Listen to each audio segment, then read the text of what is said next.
ইসলামের প্রথম যিনি মহিলাদের মধ্যে শহীদ হলো সুমাইয়া রাদিয়াল্লাহু তাআলা আনহা। গাছের সঙ্গে বাইদা সন্তানের সামনে নির্যাতন করছে, কিন্তু সন্তানকে নসিহত করে, বাবা রে, জীবন যদি চলে যায় চলে যাবে, কিন্তু ঈমান দেওয়া যাবে না।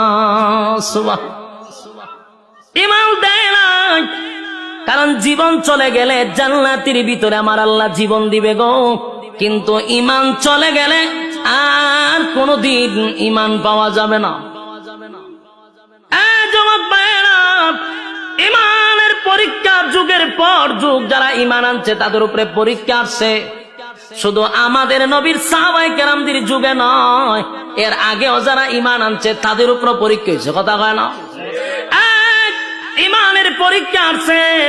আল্লাহ রাব্বুল আলামিন রাসূলকে জানায়া দেয়, নবী গো, আপনার আগেও যারা ঈমান আনছে তাদের উপর পরীক্ষা আসছে। একবার পয়গম্বর বসা, সাহাবায়ে কেরামরা নবীর কাছে এসে বলেন,